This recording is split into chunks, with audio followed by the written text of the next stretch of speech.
Okay, good morning, everyone. Wish this finds you well and safe. Well, this is a lecture that is an overview and a summary of the course of drama that we have taken at the first semester of this academic year.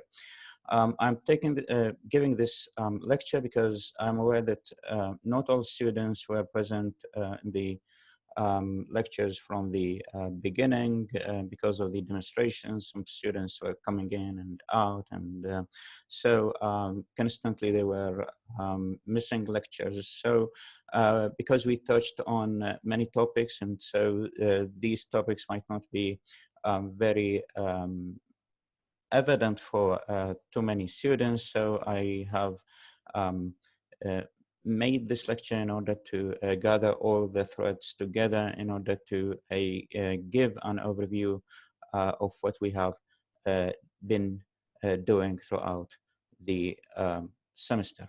So let's start with the main important themes and points that we studied. Okay, so we have touched on many themes and issues in the play, and coming to them one by one, so that you know what you are going to study and focus on when you are preparing for the exam. So the first of these things that we touched on that was evident from the beginning of the play, the lack of action. You remember we said that it is a play that in which literally nothing happens. And as one critic has pointed out, it is a play in which nothing happens twice. And you remember from the beginning of the play, we have this speech by Estragan, and when he was trying to put off his boots, and he was giving up again, and the first sentence that he uttered was nothing to be done. And this is a sentence that we saw was repeated throughout the play, especially in Act 1. Okay, and even the funny thing about this is the quotation by the end of each act. So that you are aware of when Estragon was saying, well, shall we go? This is after the boy came and told them that Godot is not coming today. And Vladimir was saying, yes, let's go, and they do not move. And this was by the end of Act 1, and it is repeated also by the end of Act 2. So the lack of action and is something that you need to take into account when you are trying to understand this play.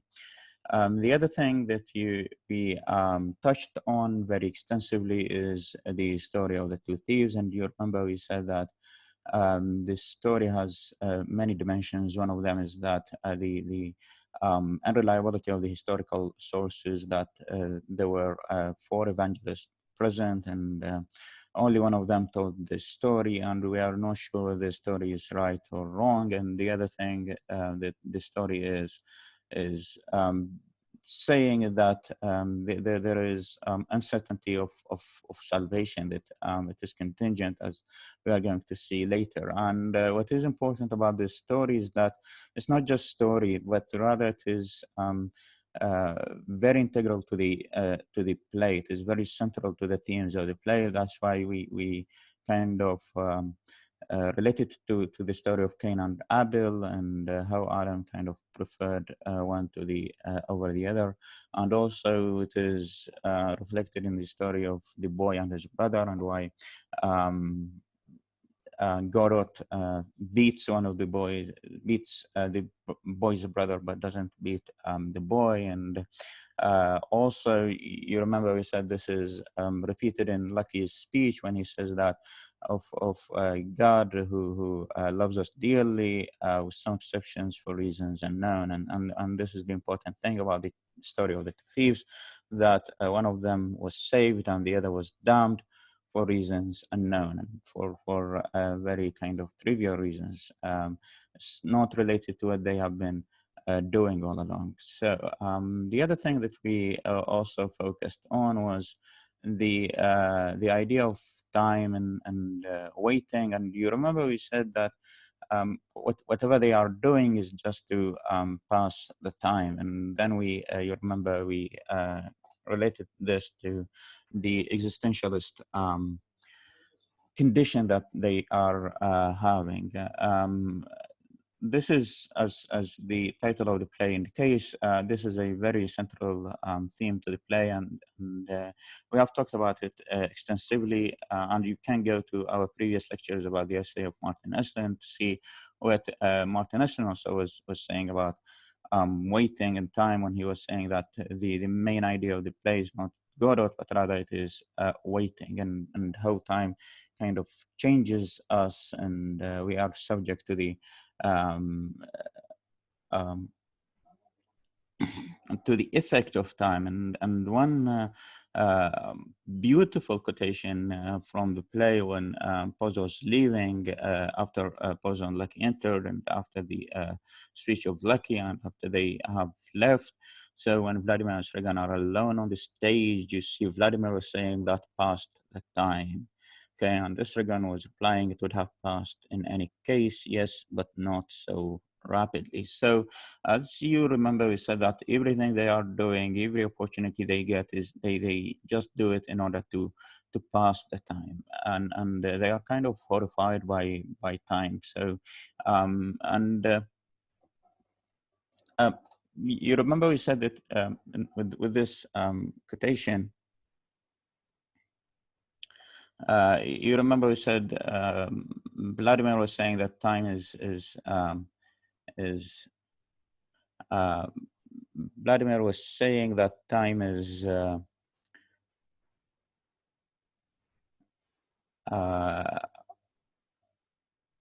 time is an object, so we pass the time. Okay, so we are subject, and the time is the object. But with the estragon, no, it would have passed anyway. Okay, so um, uh, here it refers to time, and time here is the subject. Okay, so and you see here the word.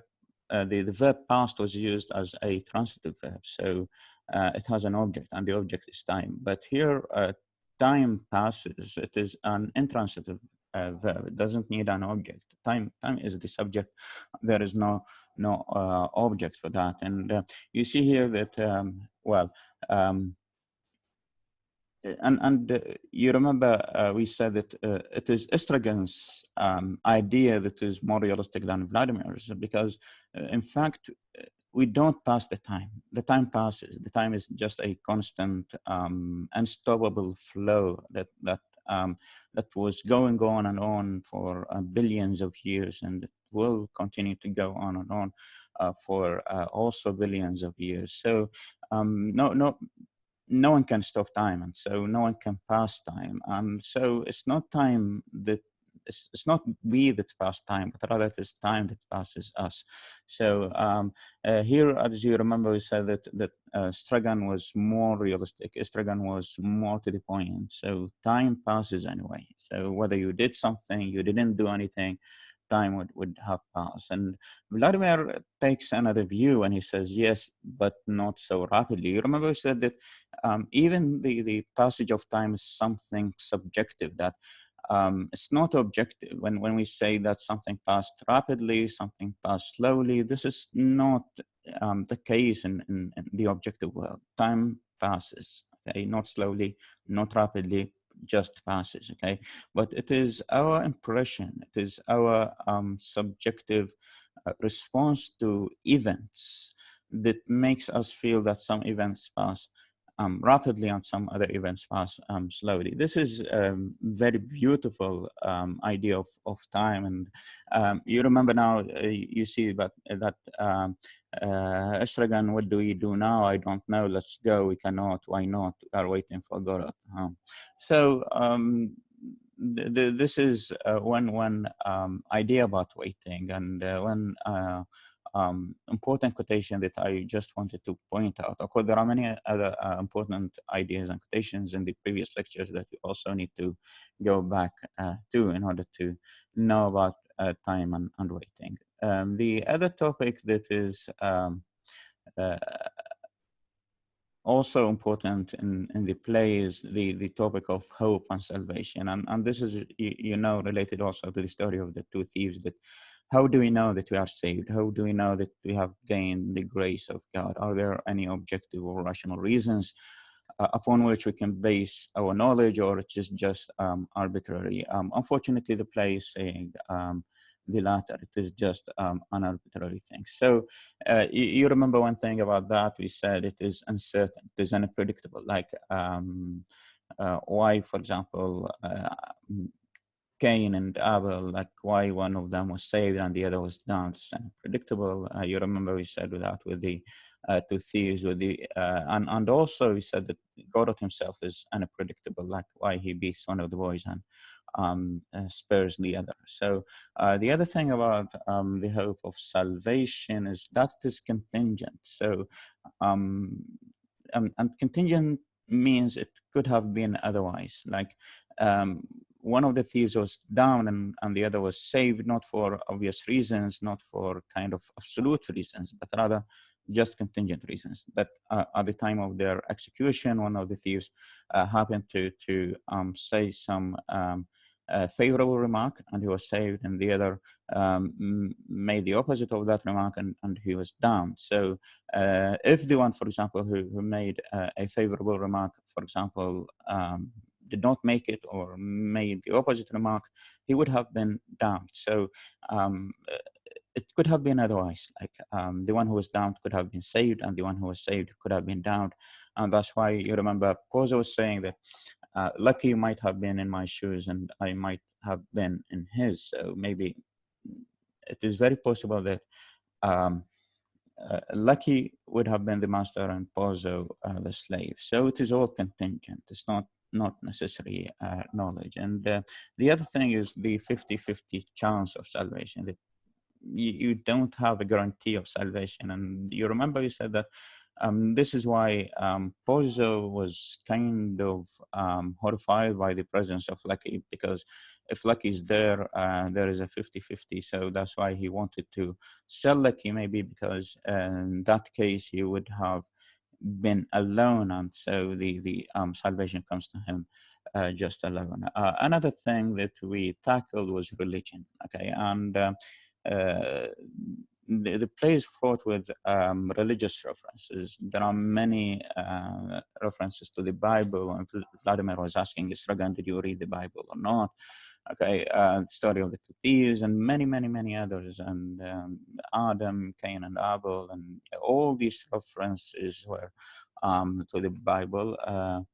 Um Okay, and also you remember some critics said that the play is religious because it has this kind of faith and hope in the coming of a savior, which is characteristic of many religions which believe in the coming of savior. So, and also the act of compassion when Vladimir was taking care of his less able friend Estragan. But we also said that some other critics have read the play to be anti-religious, that although it was speaking about hope and faith, but this faith is always kind of delayed and frustrated. And so the play was like saying that what religions are saying about savior is kind of something that is not going to happen. So, as I said, when you are asked in the exam about whether the play is religious or anti-religious, you can choose either of them, but provided that you give evidence. Like when you say it is religious, you have to marshal evidence why it is. When we say it is anti-religious, you also have to give evidence why it is anti-religious. Another thing in the play is existentialism, and this is an important thing that we explained in the last of our lectures before. Um, you remember we I'm not going to repeat myself and say what I did say in the last lecture, but one thing that we contrasted existentialism with was essentialism, the idea that we are born with some unchangeable essence, and this is something that we cannot escape from, something that we cannot change. While existentialism was saying, no, we are not born with any kind of pre-installed software that we cannot change, but rather we kind of form our sorry, we can form our identities by our actions. And there is a quotation that I was referring to when I was explaining the text in class, and this is the quotation. You see, Vladimir was saying, "I get used to the muck and to the dirt as I go along." Estragon is that the opposite. It's a question of temperament, of character, nothing you can do about it. No use struggling, one is what one is, no use wriggling. The essential does not change, nothing to be done. And this refers us back to the first topic, which is the lack of action. So they're saying that it's a matter of temperament, it's a matter of character, it's a matter of personality, and character and personality are things that cannot be changed. So there's nothing we can do about it. We are what we are. And there's no use trying to change ourselves. And we said that this is a view that the play was kind of criticizing. And we said, according to existentialism, it's not one is what one is, but rather one is what one does, because it's what we do that kind of determines what we are. Another thing about it is the idea of freedom. You remember we said that people are free to do that, but they are kind of horrified by their freedom, and that's why kind of they try to do everything in order to convince themselves that they are not free. In order and we said that freedom is horrifying, is scary, because it entails responsibility. If you are free, then you are responsible, and many people don't want to be held accountable and responsible for anything. So this is also another quotation that we were very kind of um, impressed with. And you see, Sagan was saying, "We are not tied," and I don't hear a word that you are saying. Okay, I'm asking you if we are tied. How do you mean down? But to whom? By whom? To your man? To Godot? Oh, tied to Godot. What an idea. Okay, no question of it. So they are saying that they're waiting something that they cannot do anything about it. It's something that they cannot do anything about because they are tied to Godot. And so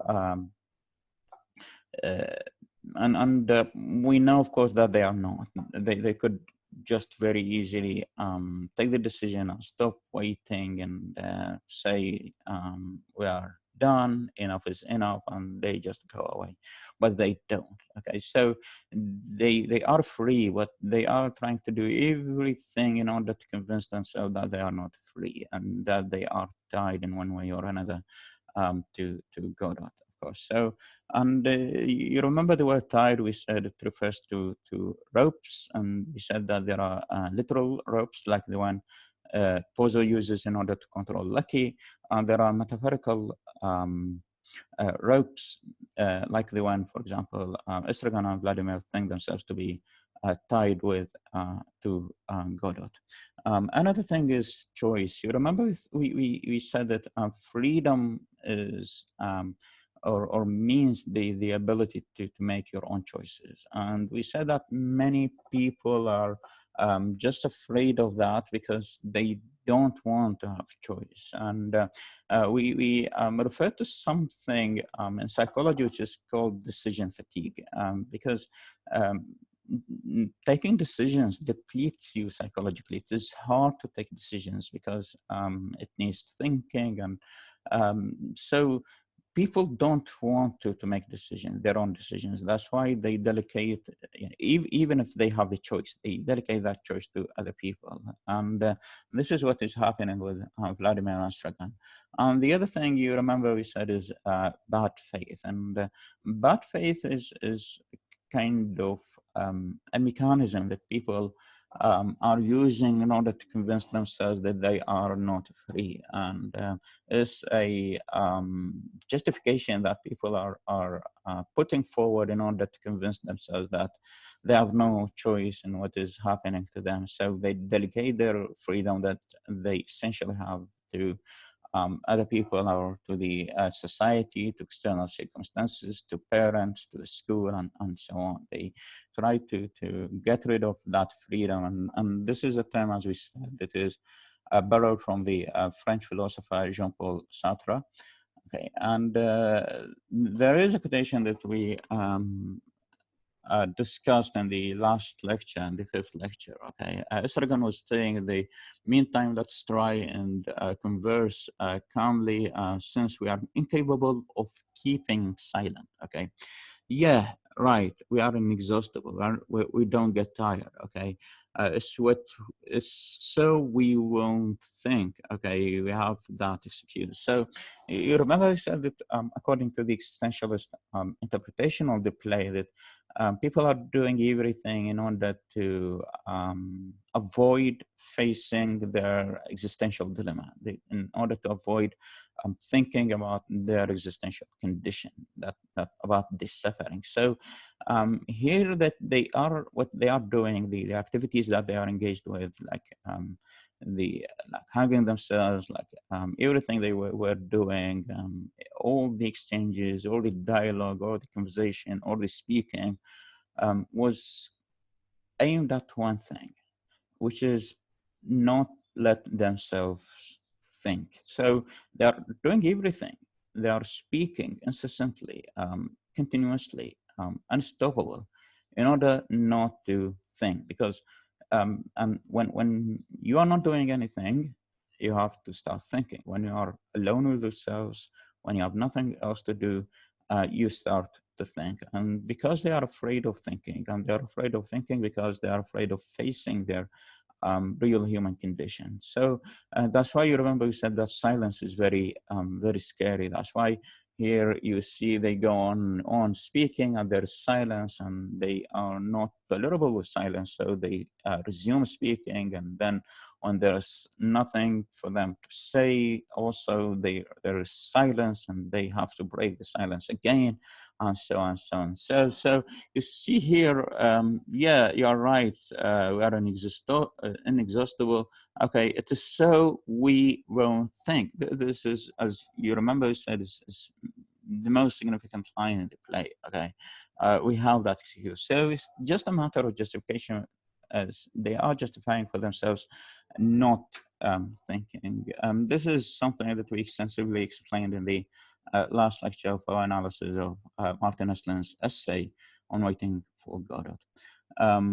Another thing is genre, and this is something that we spoke about in class. We said that whether the play is tragedy or comedy, we said that these distinctions do not too much work on modern literature. They were very good as categorizing classical literature or Shakespeare's literature, but in modern and postmodern literature, sometimes it's difficult to set boundaries. Like, that's why we said that the play is not tragedy, not a comedy, but rather it is both. It's kind of humorous tragedy, as we said with other people. Another topic was the topic of memory and identity. You remember what as a result of the effect of time, people change, and so on. We are constantly changing. The question is, are we the same people now that we have been yesterday, and tomorrow are we going to be the same people that we are today? And so you remember one of the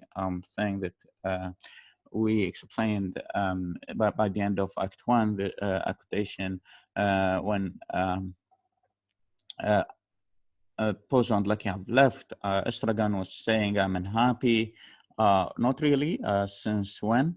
I had forgotten. Okay, and Vladimir says, extraordinarily, the tricks that memory plays. You remember we said that our identity, the sense of who we are, depends on our memory, on what we remember about ourselves. And we said that memory is not something objective. It's not just a camera or that is taking photos of the past, but rather memory does not kind of store the past, but rather stores our impressions about the past. So we do not remember everything that has happened to us. We only remember events only insofar as we associate some feelings with these events. So we don't remember everything that happened to us.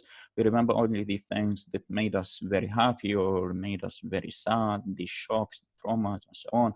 You think these are the things that stick to our memory, and they are not exactly what happened in real life, in the real world, but rather they are stored in association with the feeling. So memory is something subjective. It is not something objective. That's why he says extraordinary that tricks. It is tricking us. Okay, sometimes we think that we remember something, but in reality, we do not remember something, that thing. We only remember the impressions that we took when that thing happened. And another thing that is also related to memory, and this is something approximately from the same location in the play, when Vladimir was saying, haven't they? This is also, again, after Pozo and Lucky have left, haven't they what changed? Very likely, they all change, only we cannot. Likely, it's certain, didn't you see them? I suppose I did, but I don't know them. So this is an idea that, of course, that was repeated in Act 1 and Act 2. When Pozo and Lucky enter, they say that they might have known them, but they cannot recognize them because they have changed. And the next in the next act, they also enter Pozo and Lucky, and Vladimir and Sergan have the same problem. They cannot recognize them because they have changed from yesterday to today. And also the boy, it seems, has come before, and also when he comes again in Act 1, they cannot recognize whether he's the same boy or not. And also the boy cannot recognize whether they are the same or not. So this is, as I have said, related to identity, because if we change, how can we be sure that we are still ourselves? And how can we be sure that other people are still themselves? How can we be sure that the person we met yesterday is the same person that we are meeting today? Another thing is the theater of the absurd. These are the main themes in the play that we have tackled, and we also, you remember, dedicated some lectures to speak about the theater of the absurd and how it differs from traditional drama. One thing that we said about the theater of the absurd was that there are many differences between theater plays of the theater of the absurd and traditional plays. One such difference is in plot. You remember we said that there is a difference between story and plot. Story is just narrating things that they happen in real life, but plot is kind of a logical or forging out some logical connections based on cause and effect relationship between events. So plot, as you remember, we said, has a cognitive benefit. Plots help us to make sense of the events. Events as they happen in real life do not have meaning. So in order to invest things with meaning, we need to make them into a plot. Okay, so that's why we said, you remember, it is a sense making tool that it is a tool by which we make meaning, make sense of all the things that happen that otherwise would not have made any sense. Okay, and you remember that plays of the theater of the absurd got rid of plot because their main message is the meaninglessness of life. So if there is plot, then there is meaning. So it is quite inconceivable that they say that life is meaningless and at the same time make plots which indicate meaning. So it is very normal that it is very understandable that they get rid of plot because, as we said, plot would indicate meaning, and they want to say that life is meaningless. Okay. Another thing is about characters. You remember I said that characters in the play of the absurd are different from traditional plays. And you remember we were using Macbeth in order, or Hamlet, to explain that difference. We said that there is depth in characters of traditional plays. Hamlet is a deep character. Macbeth is a deep character. Lady Macbeth is a deep character. Pozo and Lucky are shallow characters. Okay. Another thing is motivations. With Macbeth, we need to know the motivation. With Lady Macbeth, we need to know the motivation. And with plays of the theater of the absurd, we saw that it is very difficult to pinpoint what the motivations of the characters are. Another thing is that they are anti-heroes. Like in traditional plays, we have characters who are kind of superhuman, like Macbeth, like Hamlet, and they are very great people. Whether you agree with what they did or not, they are still admirable people. But when like they are heroic. But when we come to the modern age, you remember we said this idea of hero is kind of um, was being under attack. Okay, so when we see Vladimir Ostraganov, Ozon, like they are far from being heroes. So while traditional literature was able to create heroes, we see that plays of the theater of the absurd were kind of presenting characters are anti-heroes, and this is one part of the philosophy of the theater of the absurd, that human beings are not heroes; they are just helpless creatures. Okay, so the other thing is language, and you remember we said that the language of the theater of the absurd is different from the language of traditional plays. Um, you remember we said that with Waiting for Godot, for example, we have sometimes just words, sometimes we have incomplete sentences, sometimes we have just pauses, and so on. You remember there is no kind of um, logical connection, or when they move from one topic to another, they just jump from one topic to another without any logical connection. They just speak about one thing and then they tend to speak about another thing without any connection. We said that the theater of the absurd was focusing on language, and I would say that communication was always thwarted among human beings, that it is futile to communicate among human beings. And the other thing is the state of alienation. If people cannot communicate with each other, then they feel alienated. Each one is feeling alone, although he is among other people, although he or she lives in the society, but still he or she feels alienated. So these are things that, as you remember, the first book that I gave you, which is a summary or notes about Waiting for Godot. You remember when I asked you to read the introduction of that book, it talks mainly about, it says that mainly one of the most important features, in addition to the idea of meaninglessness in the theater of the absurd, another important feature is that of language, and he concentrates on, the writer concentrates on the idea of communication and alienation, so you can go there in order to study that. Okay, so these are kind of the main ideas that I wanted to touch upon in this presentation, and these are the ideas that we tackled in class, and these are the ideas that you kind of need to focus on when you are preparing uh, to the exam.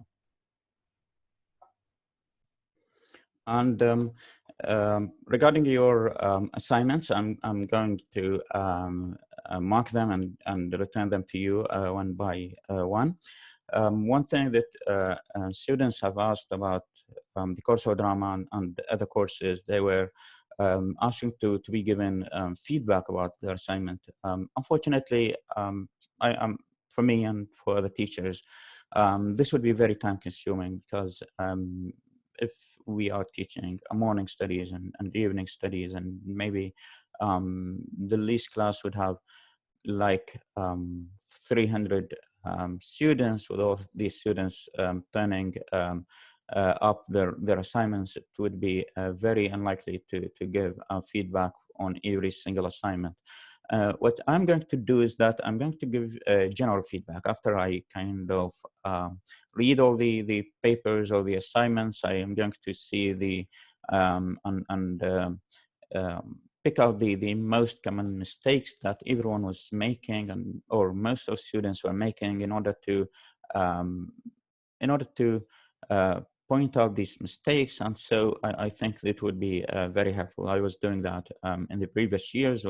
After each exam, I when I mark the papers, I take the most important mistakes that students were making, and dedicate 1 or 2 lectures in order to discuss these mistakes with the students. And so there will be more lectures also about not about drama, but also there will be some lectures maybe about research writing, because as I have been hearing that many of you are struggling with your research papers. So I try to make some outlines of how to very easily write a research paper. So until then, thank you very much, and I wish that this lecture would have been useful for you. Maybe you have been confused about many things in the course of drama. So I think now you know what you are after, you know what you need to focus on, and also students who have been attending lecture from the beginning of the year and whose presence and attendance have not been interrupted. I wish they can also help other students. And if you have any questions, of course, you can post them on Google Classroom, or you can post them on the YouTube channel, and anywhere. You can contact me at any time if you have anything related to your courses. Thank you very much, and have a good time.